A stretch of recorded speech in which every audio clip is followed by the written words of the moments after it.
When World War I ended in 1918, the world believed the nightmare was finally over. More than 20 million people were dead.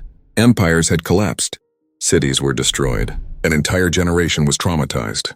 People called it the war to end all wars. They believed humanity had learned its lesson.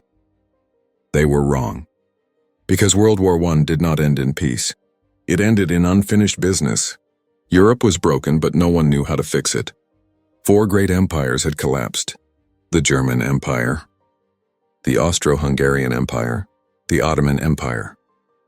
The Russian Empire.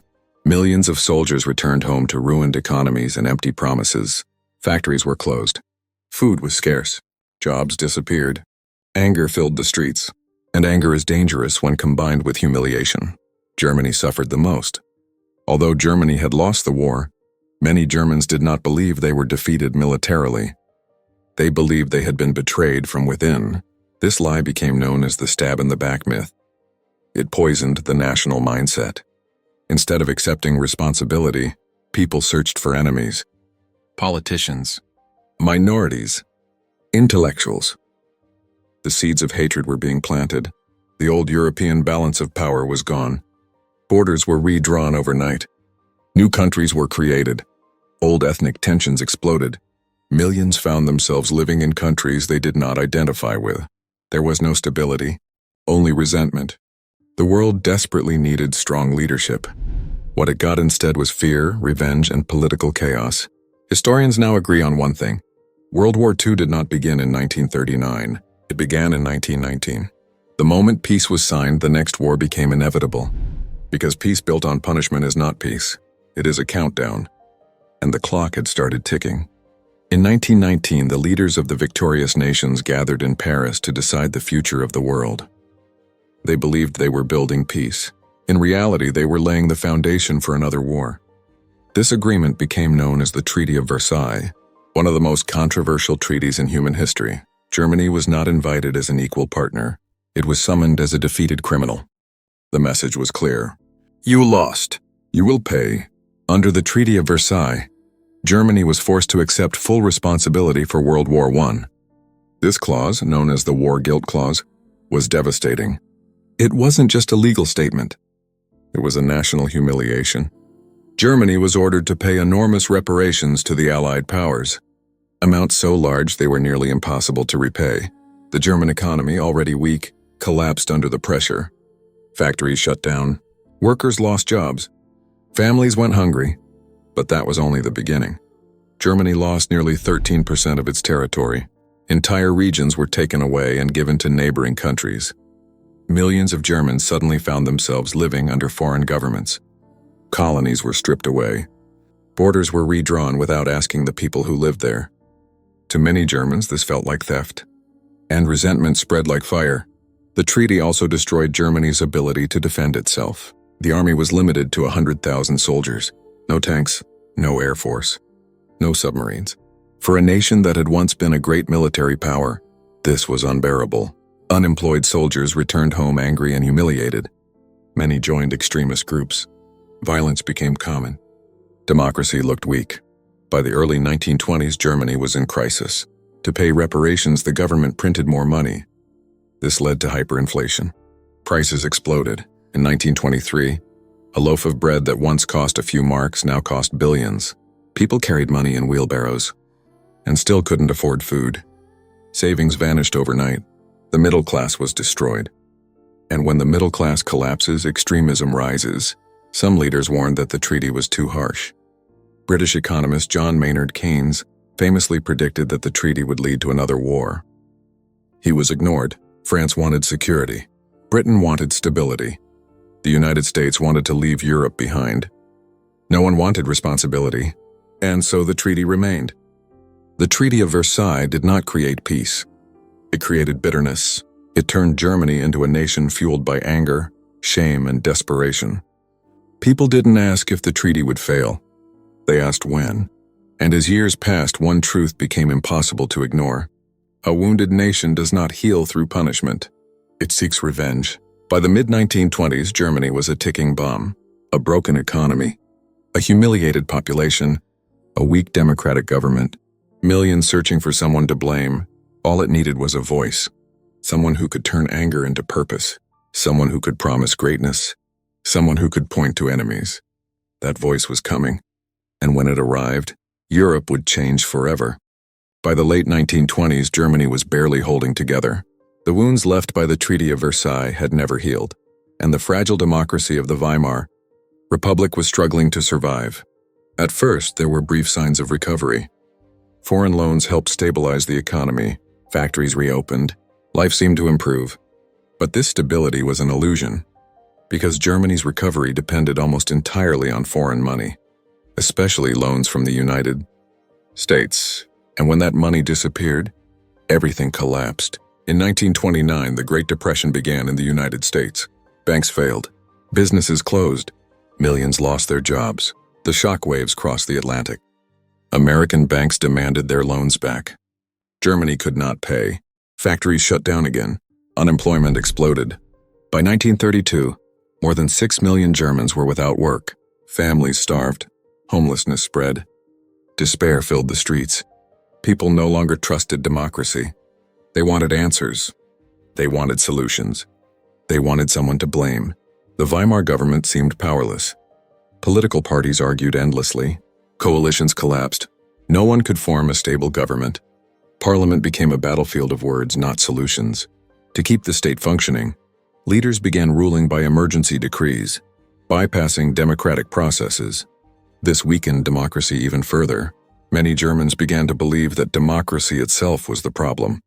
And when people lose faith in peaceful politics, they turn to extremes. On the far left, communist movements gained support, promising equality and revolution. On the far right, nationalist groups promised order, pride, and revenge. These extremist groups fought violently in the streets. Germany was no longer just divided politically. It was divided emotionally. Fear ruled daily life. In this chaos, one man understood something critical. Anger is powerful, but direction makes it unstoppable. His name was Adolf Hitler. Hitler was not a strong speaker at first. He was not respected. He had failed in life repeatedly, but he was a master of emotion. He spoke not to logic, but to pain. He told Germans what they wanted to hear. They were not weak. They were not guilty. They were betrayed. He blamed Germany's suffering on the Treaty of Versailles, politicians, minorities, foreign powers.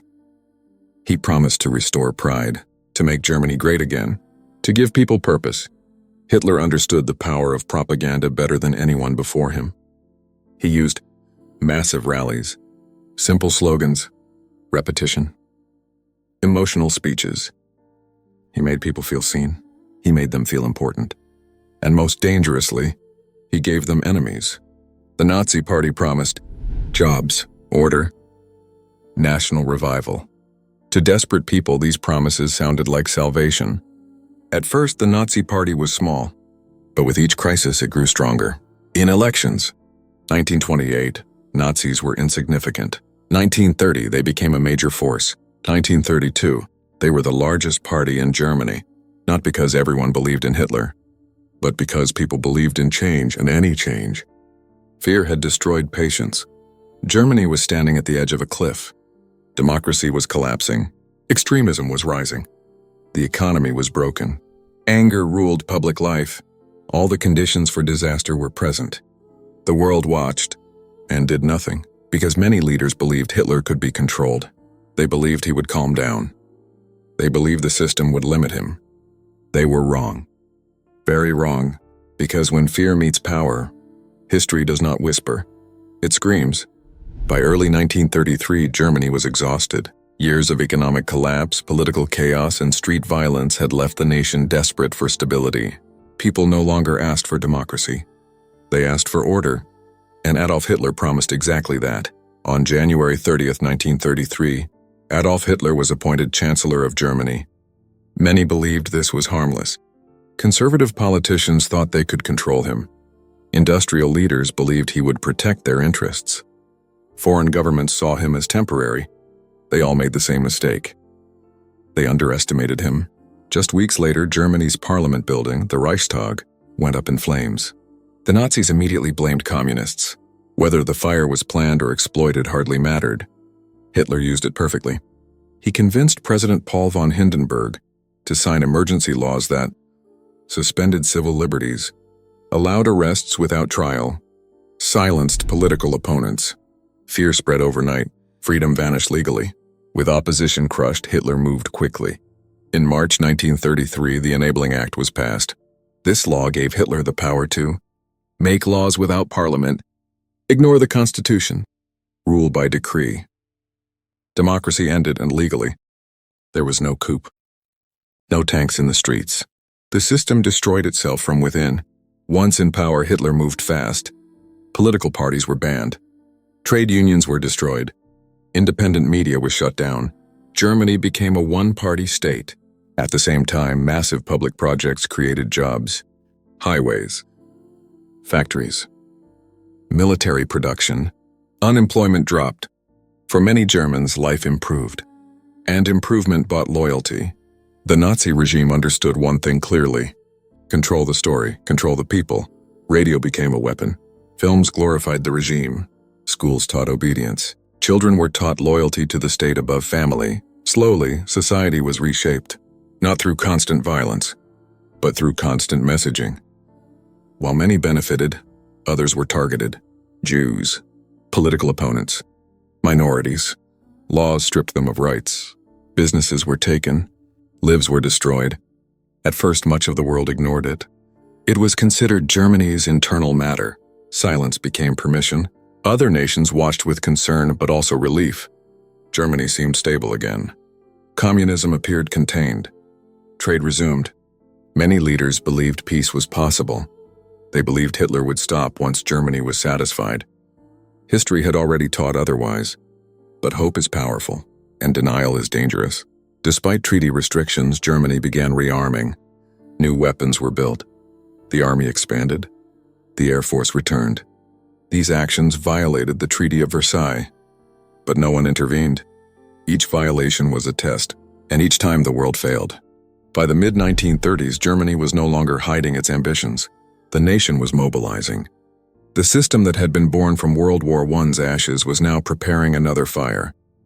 The countdown had begun, and Europe was sleepwalking toward disaster.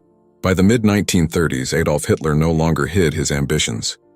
Germany was rising again, militarily, economically, and psychologically, and Europe watched, hoping for peace. This hope became one of the greatest mistakes in modern history.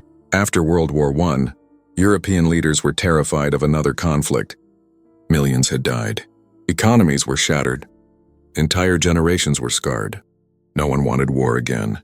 This fear shaped a dangerous policy known as appeasement, the belief that aggressive powers could be satisfied by giving them what they wanted. If Germany's demands were met, leaders believed, peace could be preserved. It was a comforting idea, and it was wrong. Hitler began by violating the Treaty of Versailles openly. In 1935, Germany rebuilt its air force. In 1936, German troops marched into the Rhineland, a demilitarized zone. This was a direct violation of international agreements. France had the military power to stop it. Britain had the political influence, but neither acted. German soldiers were under strict orders to retreat if confronted. They were not. Hitler learned a critical lesson. No one would stop him. In 1938, Hitler turned his attention to Austria. He claimed Germans in Austria were oppressed and needed protection. Under pressure and intimidation, Austria's government collapsed. German troops entered Austria without resistance. Crowds cheered. This event, known as the Anschluss, violated international law. Once again, the world protested, but did nothing. Germany grew stronger. Hitler's next target was Czechoslovakia, specifically the Sudetenland region, which had a large ethnic German population. He claimed these Germans were being mistreated. In reality, this was an excuse. Czechoslovakia was a democratic country with a strong military, but instead of defending it, Britain and France chose negotiation. In September 1938, leaders met in Munich. The result was the Munich Agreement. Czechoslovakia was not even invited. Its territory was handed over to Germany in exchange for a promise of peace. British Prime Minister Neville Chamberlain returned home declaring, "Peace for our time." The crowds cheered. History did not. The Munich Agreement was supposed to end Hitler's expansion. Instead, it convinced him the world was weak. Within months, Germany occupied the rest of Czechoslovakia. This time there was no excuse. No ethnic Germans to protect. Just conquest. The illusion of peace was shattered. In April 1940, Germany struck again. Denmark fell in hours.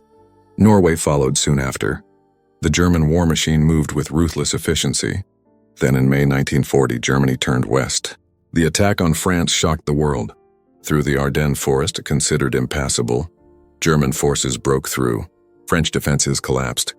British and French troops were pushed to the sea at Dunkirk. At Dunkirk, hundreds of thousands of Allied soldiers were trapped. It seemed like total defeat. But something extraordinary happened. Civilian boats crossed the English Channel, fishing boats, yachts, ferries. In a desperate rescue operation, over 330,000 soldiers were evacuated. It was called a miracle. But it was also a warning. Europe was falling. Within weeks, France surrendered. Paris fell. The French government collapsed. Germany now controlled most of Western Europe. The speed of conquest stunned the world. World War II had become a global nightmare. By the end of 1940, the illusion of control was gone. Diplomacy had failed. Appeasement had failed. Silence had failed.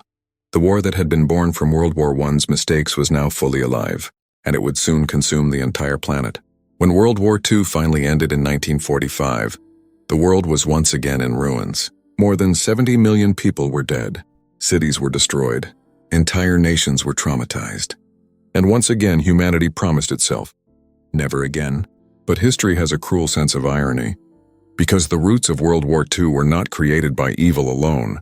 They were created by mistakes, fear, and silence. And those mistakes are not trapped in the past. They are still with us. Most people believe wars begin suddenly. A shot is fired, an invasion happens, and chaos follows. But history tells a different story. Wars begin long before the first bullet. They begin when injustice is ignored, humiliation is normalized, extremism is tolerated, lies replace truth. World War II did not start in 1939. It started the moment the world chose punishment over reconciliation. After World War I, leaders wanted peace. They wanted security. They wanted stability. But instead of rebuilding trust, they built resentment.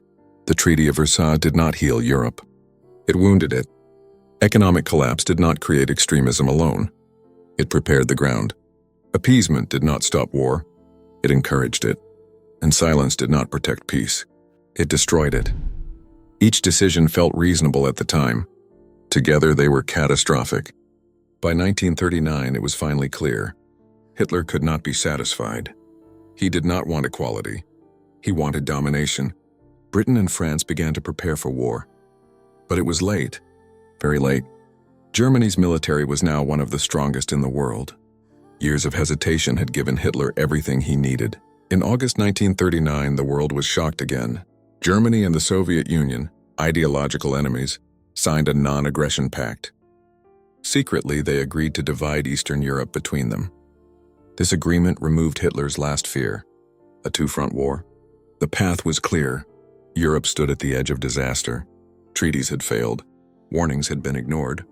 Fear had replaced action. The war that was supposed to end all wars had never truly ended. It had only paused.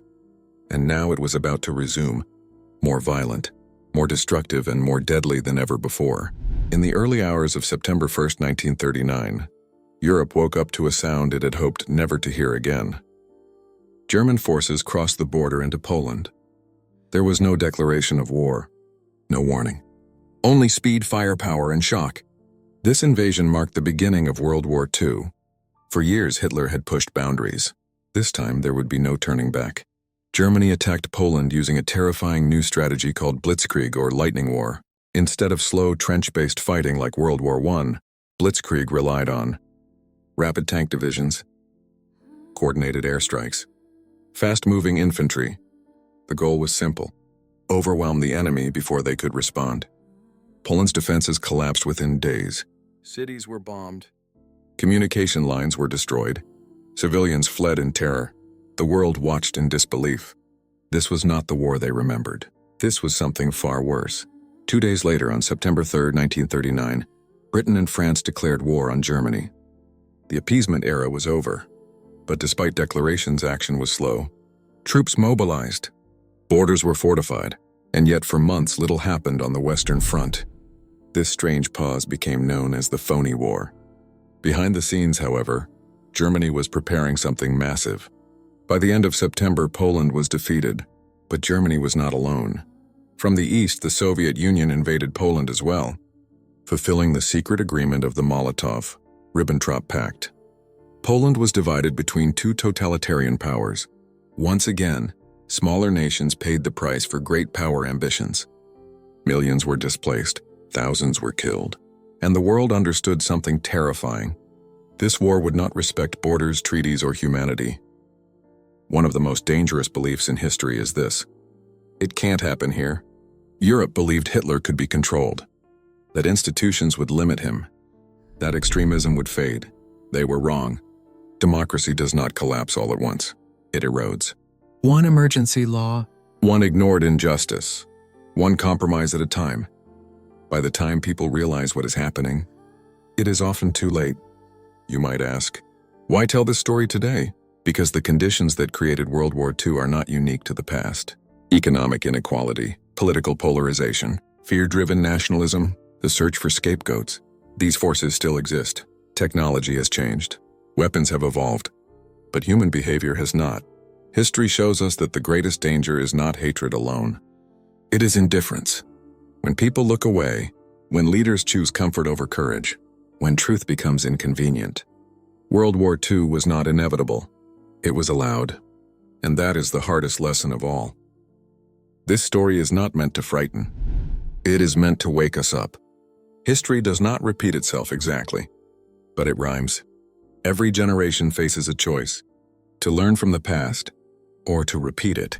Peace is not guaranteed by treaties or borders. It is protected by accountability, empathy, courage, and the willingness to act before it's too late. World War I planted the seeds. World War II harvested the destruction. The war never truly ended because its lessons are still unfinished. History is not just a record of what happened. It is a mirror, and what we see in it depends on whether we choose to look or look away.